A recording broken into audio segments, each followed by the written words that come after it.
The air in Boston that afternoon felt heavy, as if the city itself sensed something was about to happen. Inside Massachusetts General Hospital, the hallways smelled of disinfectant and freshly brewed coffee. Dr. Edward Mitchell, a 42-year-old trauma surgeon, walked with a steady stride, accustomed to the routine of emergencies, diagnosis, and quick decisions. He was a respected man among his colleagues, known for his precision and rational nature, but also for a distant gaze, as if he carried a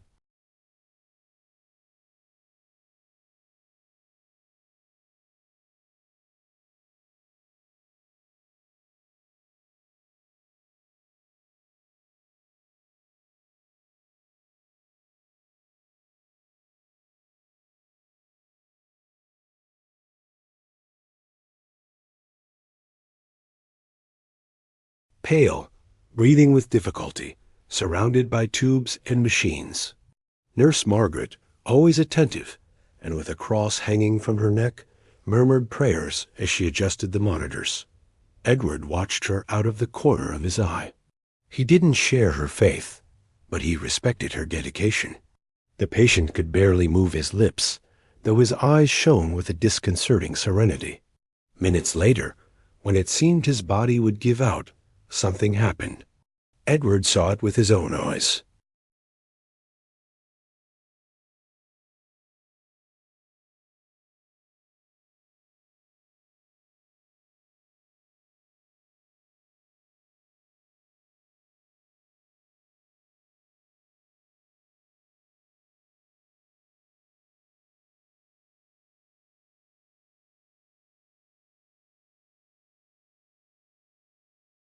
The equipment, an optical illusion, a lie.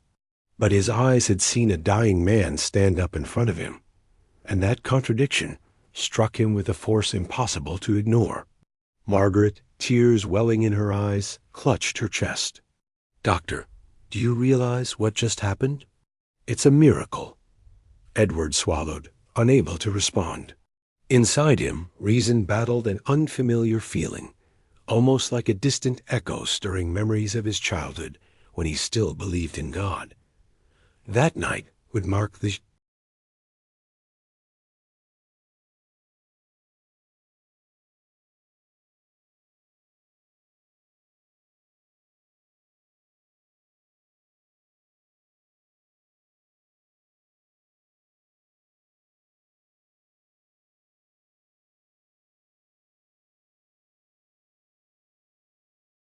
their usual bustle, relatives praying, gurneys being moved, doctors rushing about.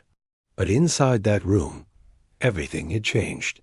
Edward knew that medicine didn't accept mystical explanations. His duty was to record what had happened, to look for causes, to find logic in the impossible. And yet, as he listened to James's firm voice, repeating that Jesus had touched him, a seed of doubt was planted deep within him. The doctor took a deep breath. The night had barely begun, and although he tried to,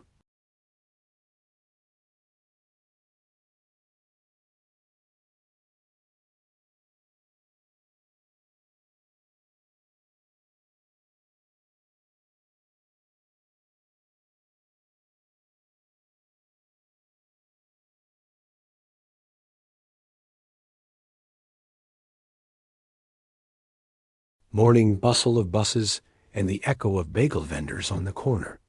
Although he lived in a modern, central area, he carried with him the nostalgia of his childhood in Portland, Maine, a town where church bells marked the rhythm of the days. That duality always accompanied him, a man of science who had left behind the faith of his roots. Every morning he repeated the same routine. He had strong coffee and a donut from the bakery on Newbury Street for breakfast. He checked his medical emails and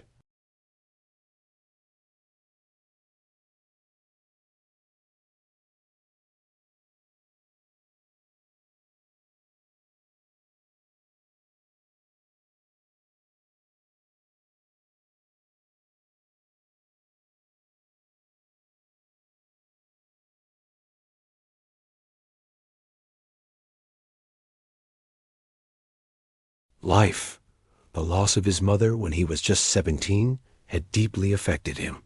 He remembered the endless nights praying by her bedside, asking for a miracle that never came. From then on, he decided to trust only what he could verify with data and clinical studies. Even so, he maintained a peculiar balance. He respected his patients' beliefs, even if he didn't share them. If faith gives them peace, then so be it, he used to say. For him, medicine was the only true path, but he didn't interfere with.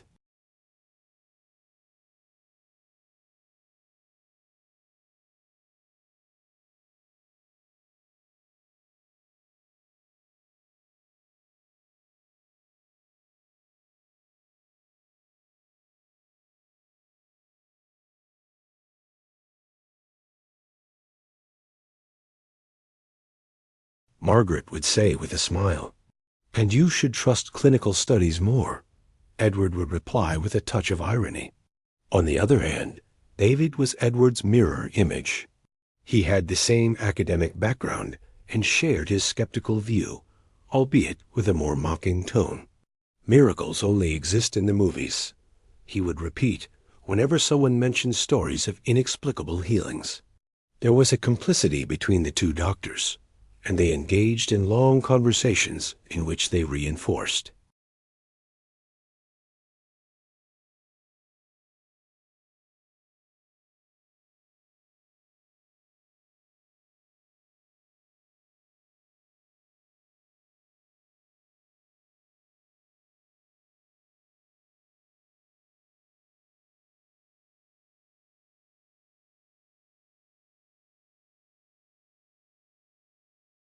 That she wouldn't admit to anyone.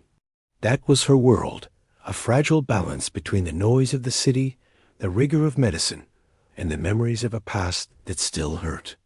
Everything seemed under control, until the incident with James shattered his routine like a bolt of lightning in a clear sky. Although he tried to convince himself that he could separate that event from his personal life, deep down he sensed that something was about to crumble, and that feeling would silently accompany him with.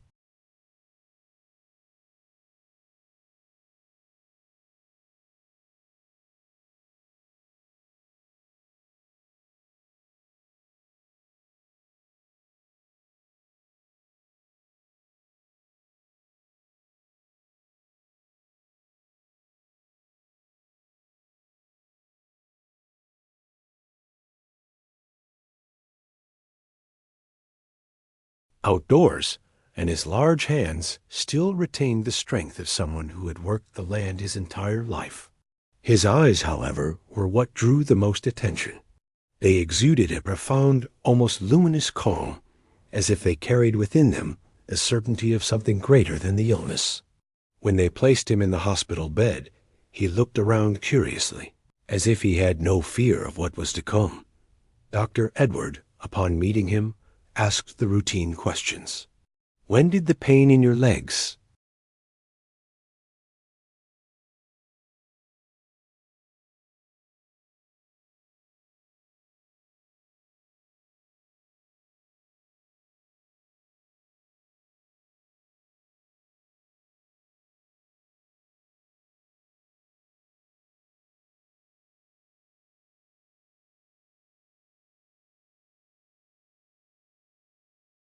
Unwavering faith.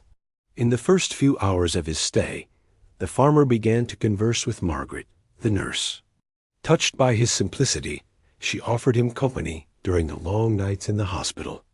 Between prayers and stories, James shared tales of his village, the community fairs, the smell of freshly cut hay, and the afternoons when his family gathered to sing hymns in the small neighborhood church. "And aren't you afraid, Don James?" Margaret asked one night as she adjusted the blanket.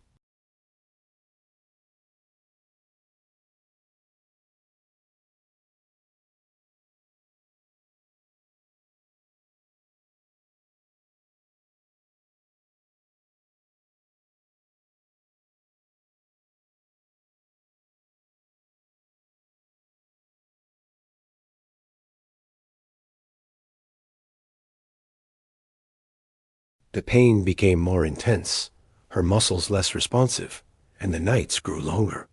However, every time Edward entered the room, he found James with the same serene expression, almost as if the illness hadn't broken him. Margaret and Patrick, though anxious, found strength in the faith of this man who seemed at peace with his fate. One day, during his morning rounds, Edward reviewed the latest tests. The results were clear. There was no medical hope. He approached James with professional.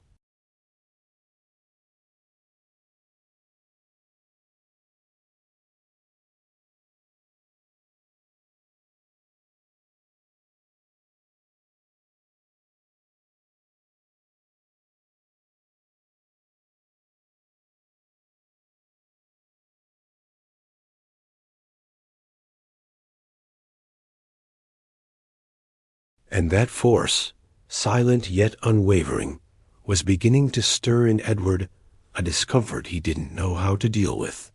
Night had fallen over Boston with a heavy, overcast sky, as if the very air sensed the impending disaster. Inside the hospital, the atmosphere was different.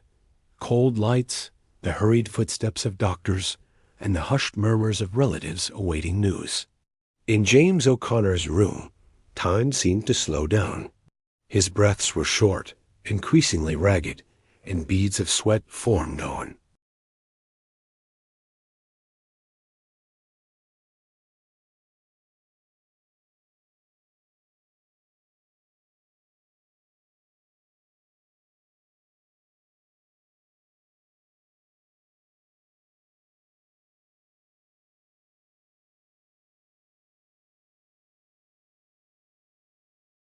Want to leave without checking on James one last time. Seeing him, he immediately understood that the end was near. He approached him professionally, trying to keep his voice steady. "Mr. James, we're here with you. We'll make sure you don't feel any pain." The patient barely managed to move his head in a gesture of thanks. His lips murmured something, but it wasn't directed at the doctors. It was a prayer. The following hours were tense.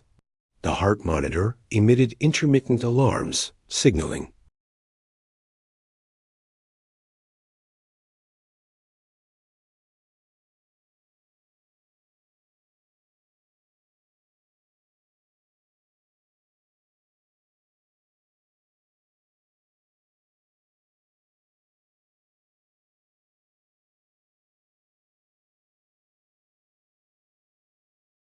In astonishment, Margaret let out a cry, thinking it was a final spasm, but what followed defied medical logic.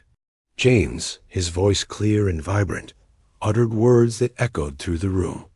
"Jesus Christ touched me and healed me." The monitor stopped beeping.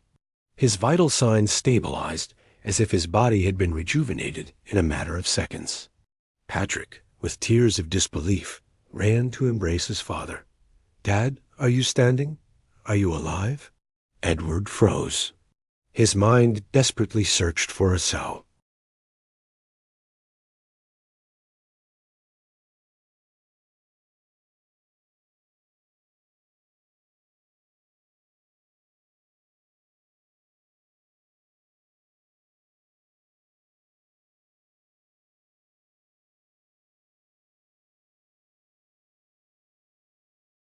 Witnessed anything like this? He had heard tales of supposed miracles, but he always found a flaw in the story. A misinterpreted piece of information. A white lie. Now there was no room for doubt. He himself had seen it. Nurse Margaret fell to her knees, weeping with emotion. "Thank you, Lord. Thank you." The atmosphere in the room changed completely. Despair turned to jubilation. Family members embraced each other. Margaret wept, and James raised his hands to the sky. Only Edward remained.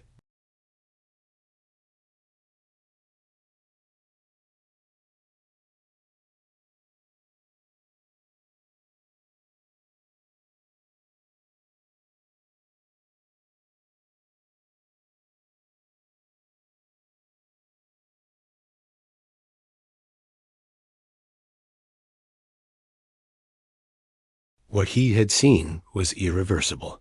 What began that night was merely the start of a much larger conflict that would force him to question everything he believed to be true. Dawn found Edward Mitchell sitting at his desk, elbows propped up and hands covering his face. She had barely slept.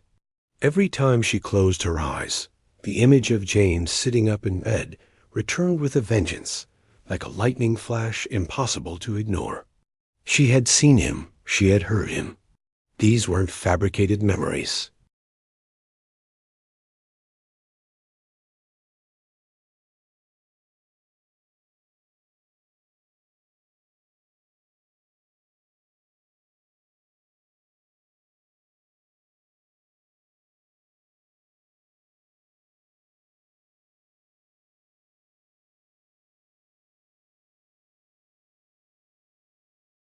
His fist on the table. That morning, while having coffee in the hospital cafeteria, he ran into David Harrison, his colleague and close friend. David immediately noticed the tension in his face. "What on earth is wrong, Edward? You look tired." "It's just—" Edward hesitated for a few seconds. "I was with James last night, the farmer from Vermont. Yes, I heard he got seriously ill." Edward looked at him intently and said quietly, "He got up." David stood up. So suddenly he was on the verge of—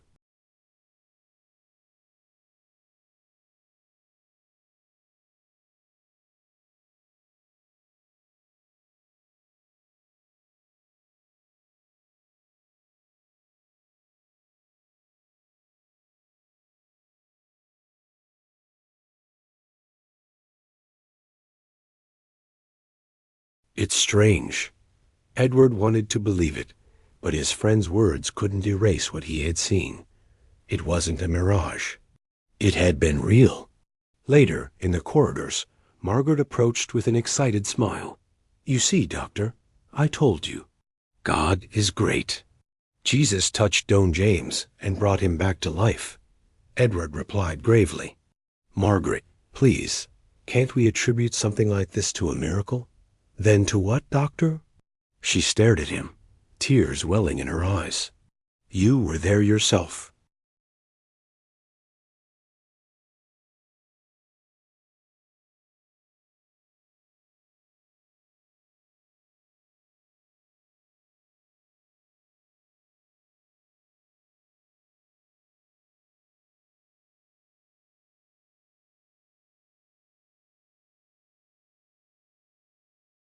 That James now radiated, pleading for a cure that never came. "Where were you then, God?" he whispered, his anger barely contained. The silence of his house was the only answer. Looking out the window, the city seemed to be going on as usual. Cars, lights, young people walking along Commonwealth Avenue, but inside him, nothing was normal. He felt like he was on a dangerous border between two worlds, the science that had always sustained him and the faith he had abandoned decades ago. For thee.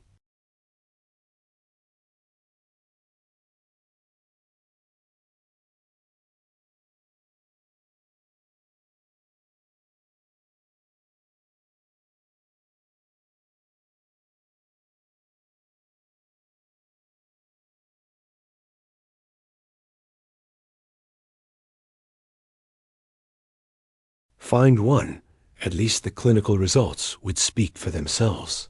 He accessed the hospital's digital records and reviewed James's entire medical history. Diagnosis, previous tests, MRIs. Each document confirmed what he already knew. The degenerative disease was in an advanced stage with no possibility of reversal. There was no room for error. He closed his eyes for a few seconds and clenched his fists. Medicine doesn't make mistakes so easily. He ordered new tests immediately. Complete.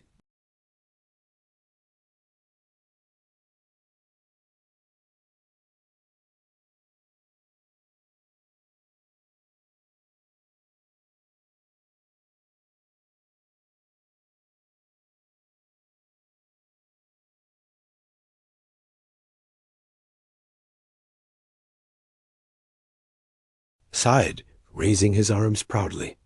I couldn't even stand up, and now I feel like new.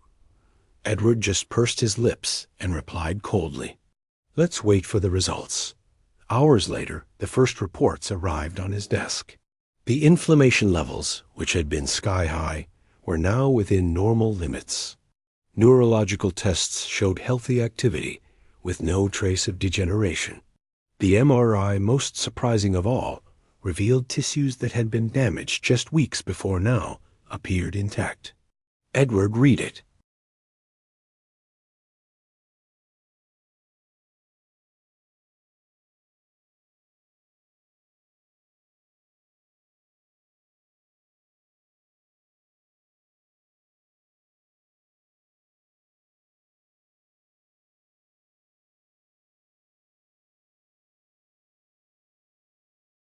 Clear.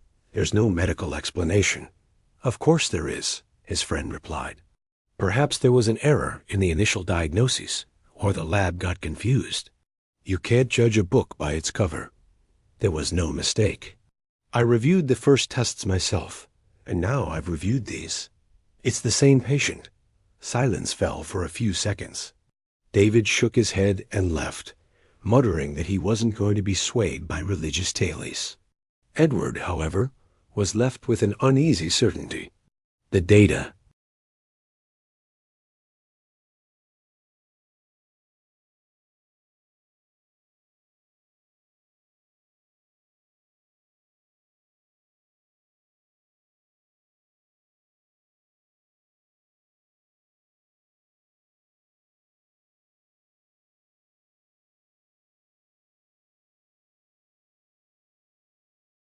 Exaggerating, but at the same time, the news was starting to circulate quietly through the corridors.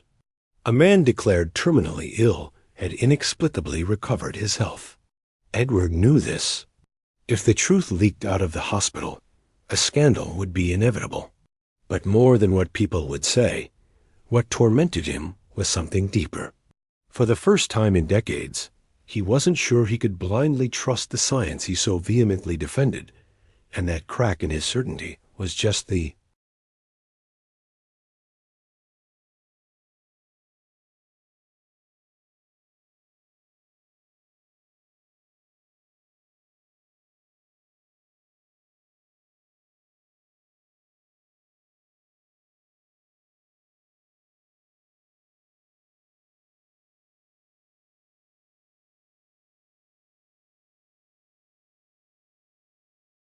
have to listen to me. Dad is standing. He's walking, he's talking. Jesus touched him and healed him. The recordings circulated among WhatsApp groups in Vermont and Boston and soon reached the ears of local religious leaders. One afternoon, in the waiting room, a pastor discreetly approached James to greet him, convinced that his story should be shared with the world. The situation erupted when a reporter from the Boston Globe arrived at the hospital seeking to confirm the rumor. A miracle in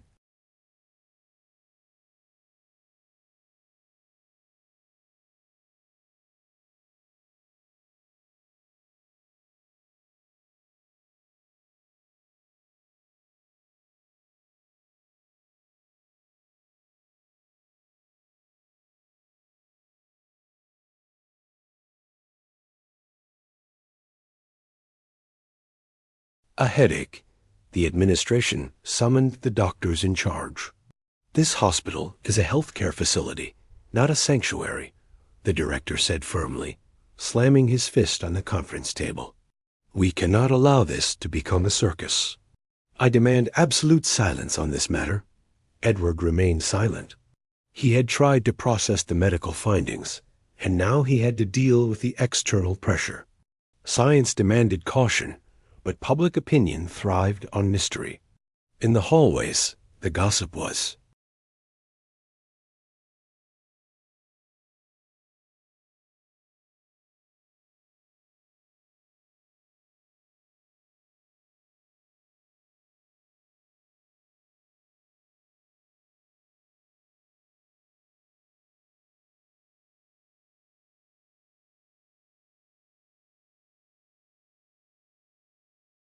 Rooms.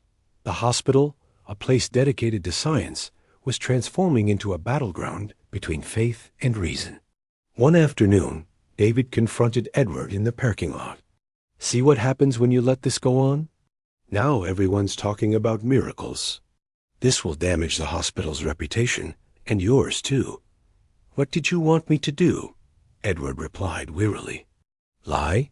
Deny what I saw with my own eyes? It's not about lying. It's about bringing order to the situation. If we don't control the..."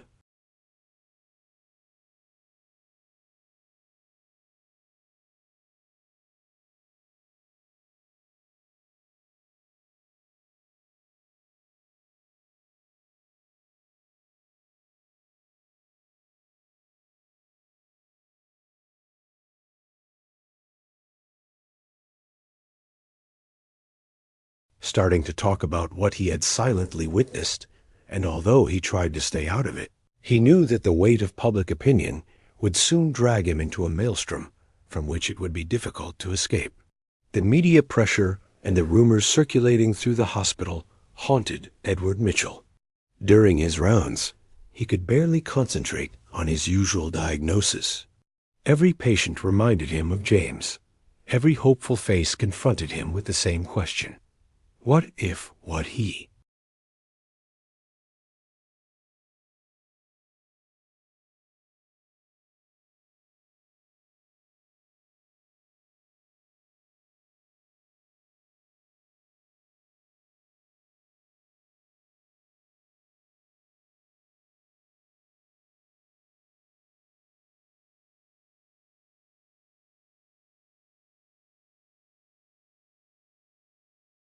Threshold. The memories came flooding back. Suddenly, he was a teenager again in Portland, sitting on a wooden pew beside his ailing mother. He remembered the scent of incense, the chants of the Mass, and her voice murmuring fervent prayers. She had cancer, and despite the treatments, her body grew weaker every day. "Son," she would say with a weary smile, "don't lose faith. Jesus always listens." He, young and filled with rage, would silently clench his teeth. He spent entire nights praying.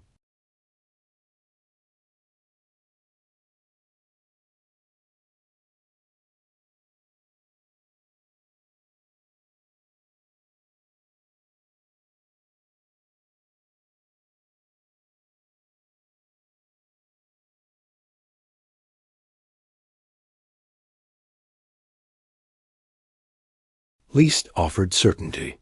Standing in front of the church, he clenched his fists. "Where were you then, God?" He whispered, his voice breaking. "Why not her?" The bells rang at that moment, as if the echo were answering his reproach. People went in and out of the temple with candles while he stood outside, caught between nostalgia and fury.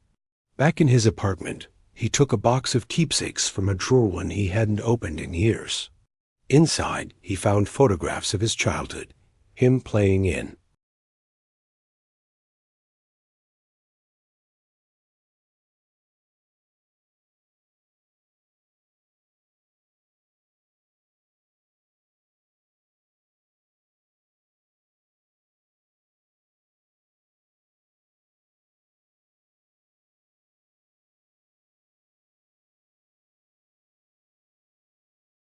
Him up inside. In the darkness of his apartment, he found himself crying. It wasn't a cry of relief, but of helplessness, of wounds that had never healed.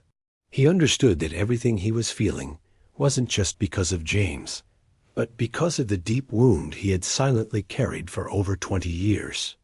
The memory of his mother grew stronger that night, as if urging him to stop running from the past. Edward didn't know it yet, but those memories would be the key to facing what was to come.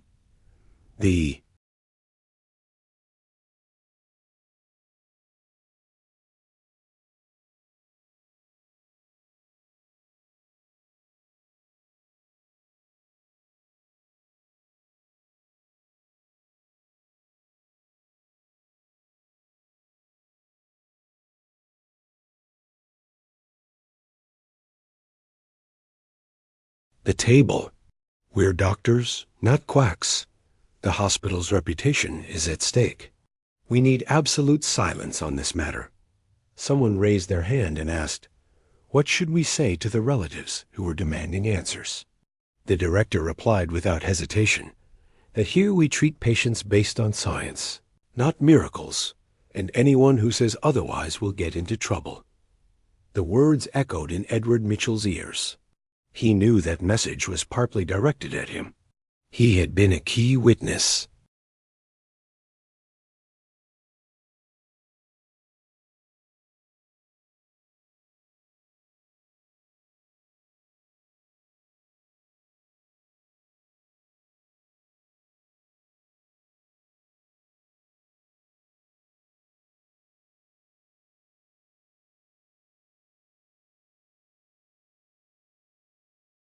Same afternoon, Margaret caught up with him in the hallway, frowning. Doctor, you should know that they want to interview James. A national network has already found out. No, he replied sharply. That will ruin everything. They'll put him on display, and if something goes wrong, they'll blame him and us too. But he's not afraid. He says his testimony isn't his own, but God's. Edward remained silent. He admired James's faith, but feared that the public exposure would put him in the pit.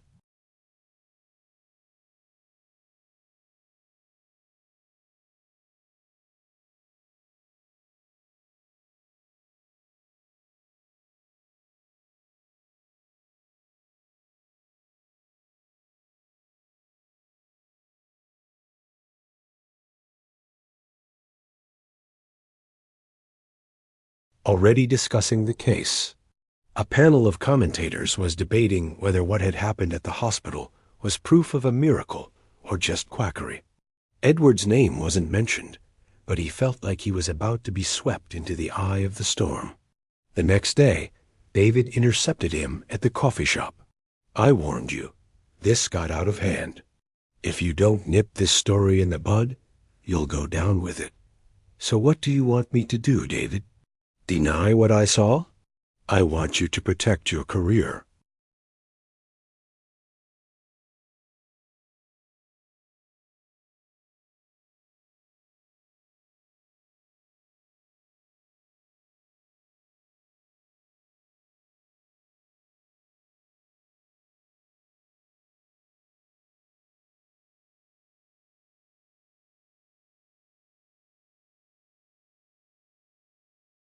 Every path seemed to lead him to an abyss.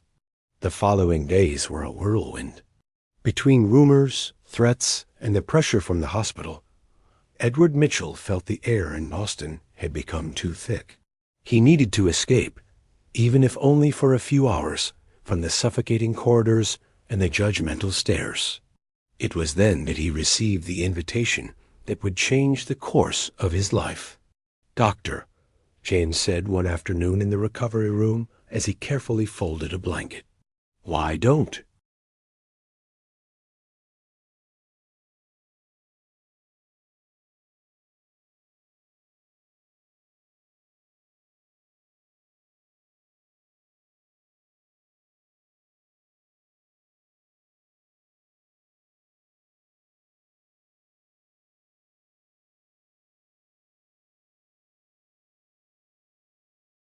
Since the loss of his mother.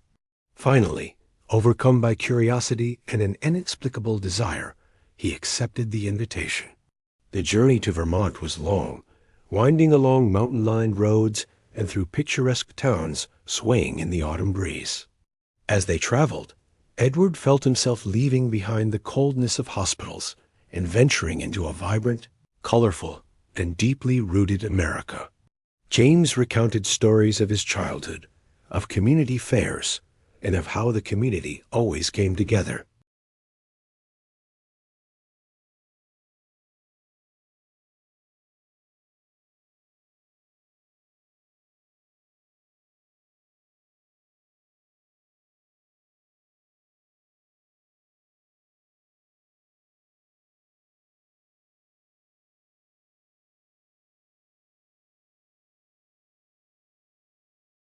white walls and wooden pews.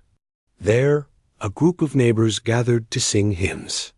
The guitars played, voices rose loudly, and Edward, sitting silently, watched as faith united the community.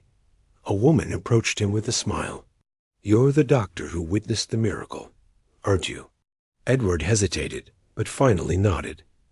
"I don't know what I saw," he said honestly. "All I know is that James was dying, and now he's alive." The woman took his hands firmly. "Then you know more than you think."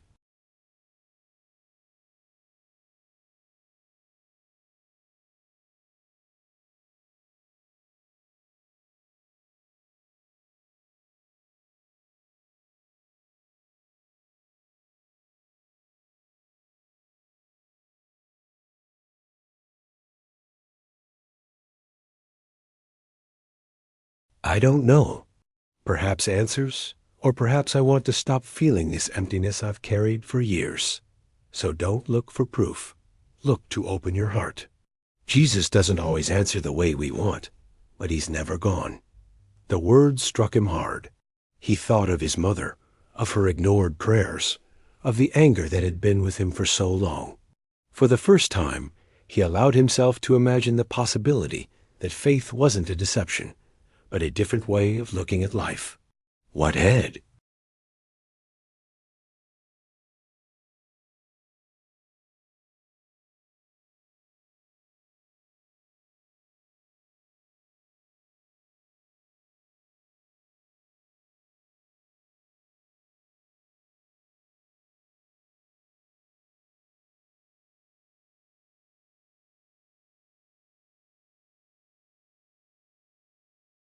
Never doubted yourself, not even when you were dying. James stopped, laid the logs on the ground, and looked at him seriously. "Of course I did. Doubt is not a sin, doctor, but doubting yourself is one thing, and closing your heart to God is quite another." Edward felt the phrase like a stab. He remembered the years he had spent convinced that his unbelief was a way to protect himself from pain, and yet here he was, listening to a man who had faced death with a faith as firm as a rock. That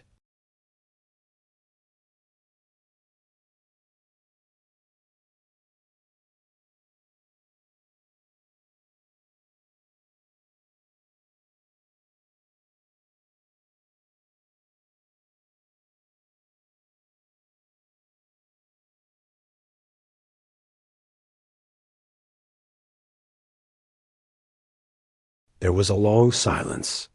Only the crackling of the firewood filled the air. "And that broke your faith?" James asked gently. "No, it broke my soul," he replied, his voice cracking. "Seeing her cling to God as her body shut down made me think it was all a lie." James nodded slowly. "I don't know why some are saved and others aren't, but I do know that your mother died believing, and that gave her peace. You stopped believing, and you haven't had peace since." Edward didn't know what to say.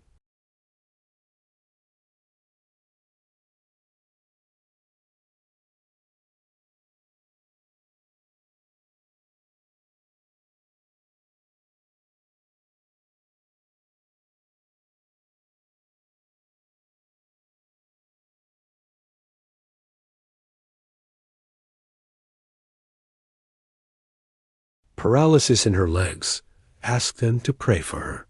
Edward watched her intently, hoping to see another miracle, but nothing happened. The prayer ended. The girl smiled and told her mother, "It doesn't matter if I walk tomorrow or never. I know he's with me." That phrase hit him harder than any healing. It wasn't the healing that made those people believers, but the certainty of not being alone. And that, he thought, was what he lacked most. That night, in the darkness of the room they lent him,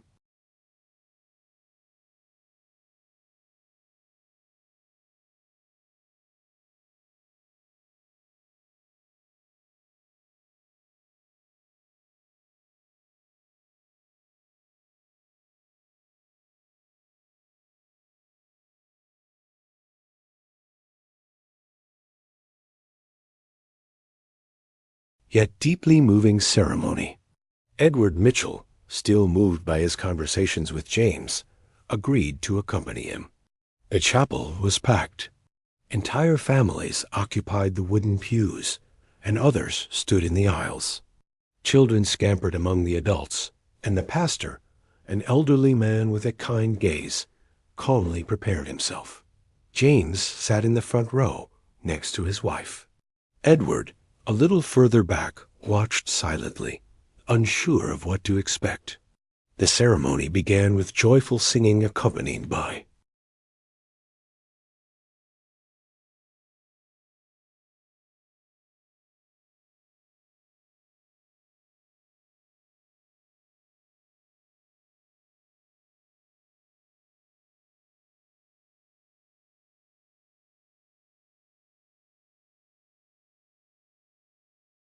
eyes and dark hair, seated in a simple wheelchair. The pastor invited her to the front, and several people approached to surround them in prayer. James stood up as well. "Let me join you. I know what it's like to wait for a miracle." Edward tensed. Part of him wanted to stop him. He knew he couldn't bear another scene like the one he'd witnessed at the hospital, or worse, seeing hopes dashed in front of everyone. But he said nothing. He just watched. The prayers began, raised voices, hands on.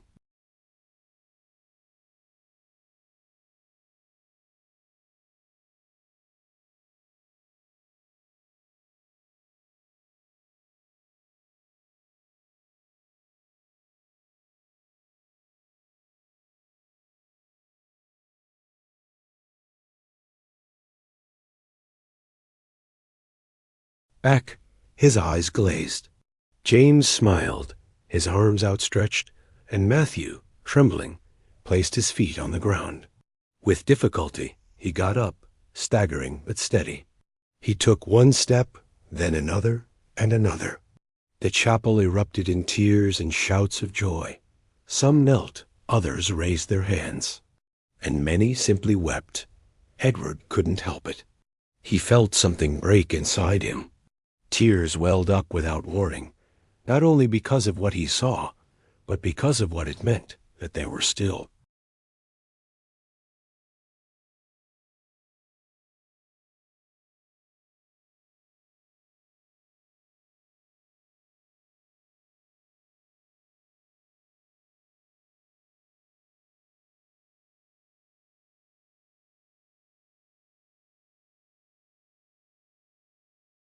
Humility and a strange peace.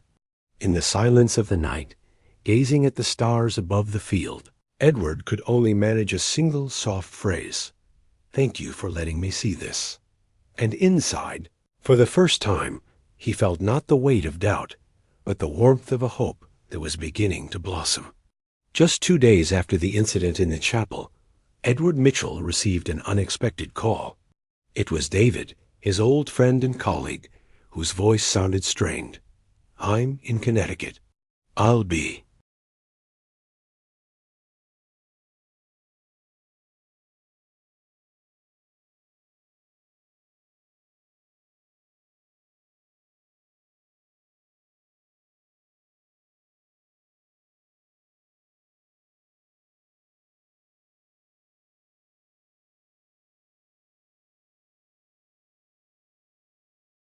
"Is it just a coincidence that there's another miracle right now?"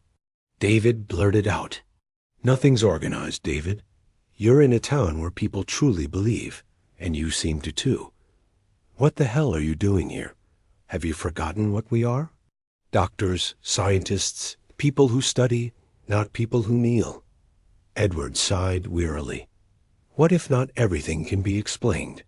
What if, for once, the inexplicable were real? "No," David interrupted angrily. "That's the first thing that destroys."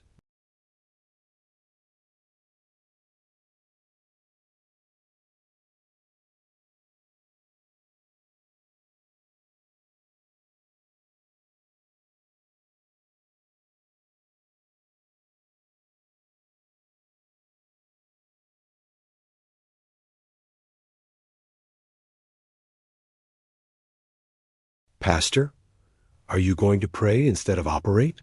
Silence fell between them like a wall. Edward didn't have any definitive answers, but he knew he couldn't go back to where he was before. He had seen things that had transformed him. I saw a child walk, David, and there's no medical explanation for that. Of course there is. Maybe we don't know it yet, but it will. And you know why? Because science advances, but religious stories stagnate. Edward didn't reply. He looked at his friend sadly.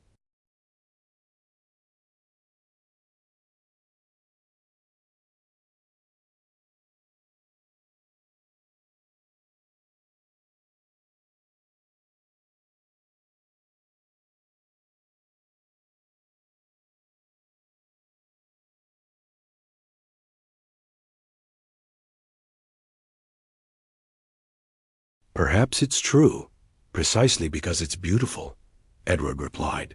The discussion didn't continue. They both knew that any further words would shatter a friendship that had survived everything except the difference between belief and disbelief. That night, Edward returned to James's house in silence. He felt a mixture of guilt, doubt, and certainty. He didn't want to fight with David. He loved him like a brother, but he couldn't deny what he had felt in that place, what he had seen. He locked.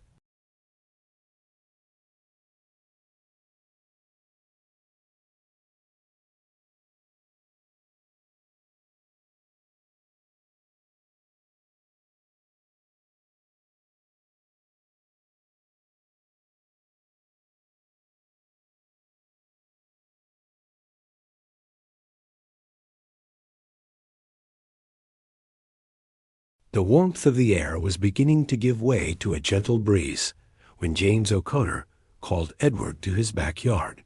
He waited for him, seated in a wooden chair, his gaze calm, but his face visibly more tired. "Doctor, I need to speak with you."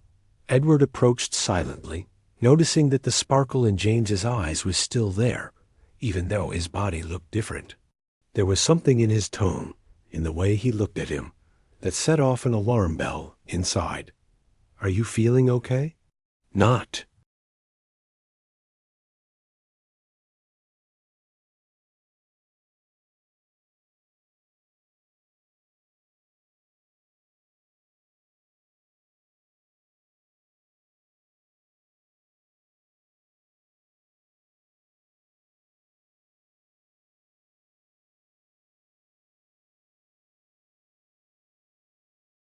"Something else." Edward felt his throat close up.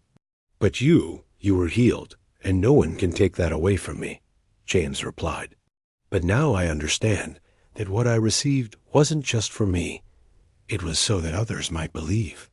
And if Jesus is calling me now, I'm ready." Margaret went out into the yard and, seeing them, understood immediately.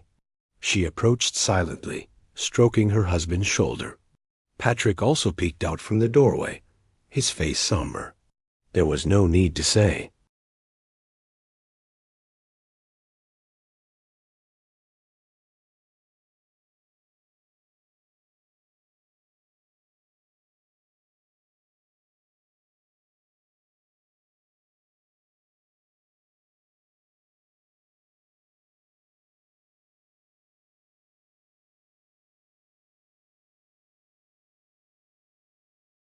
"Not the same anymore," James smiled tenderly.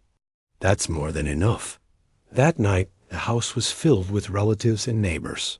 They knew James's health was failing. They sang hymns, prayed together, and shared stories from their lives. There was no sadness, only gratitude. And when James's body finally gave out, it did so with such profound peace that he seemed to be asleep. Edward didn't cry then. He sat beside him, holding his hand until his last breath faded away. Days later, at the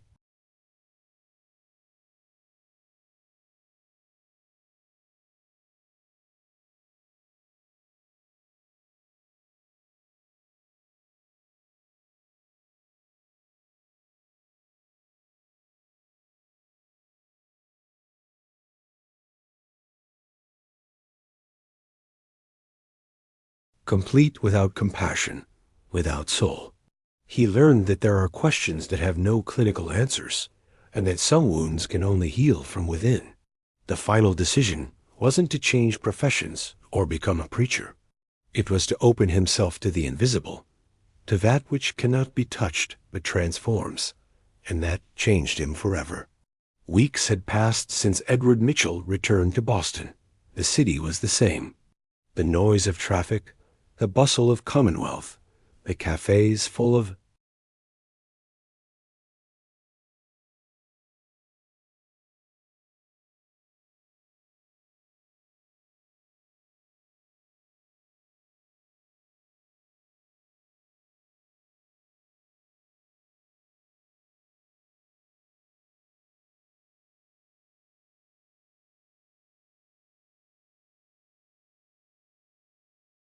beside a sick person, not speaking of medicine, simply to be present.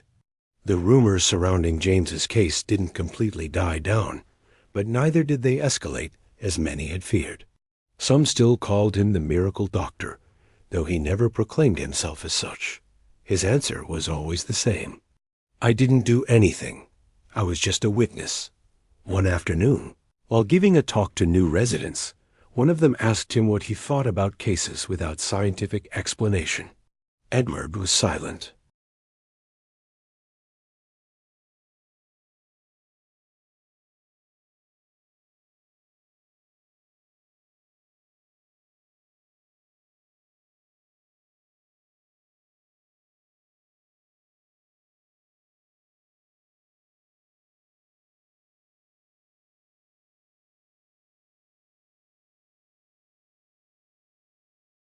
He returned to Portland, Maine, walked the streets of his childhood, and passed the church where his mother used to pray. He went in silently, sat in the back pew, and for the first time in years, closed his eyes and spoke to her. "Mom, I'm not angry anymore." There was no response. He didn't need one.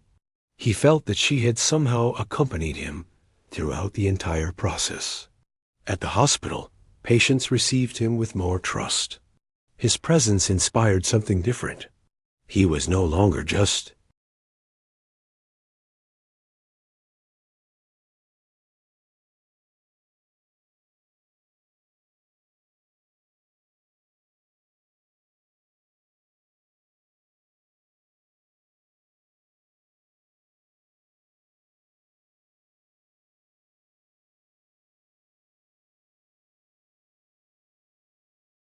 peace, not absolute peace, but a certainty that he wasn't alone, that there was something beyond the scalpel and the protocols, something he couldn't explain, but no longer needed to understand. That trip to Vermont, intended as an escape, ended up being the path to his deepest transformation. He was no longer a doctor who denied the invisible. Now he was a man who lived with his eyes open to the possible. And if this story touched your heart, subscribe to the channel to continue discovering.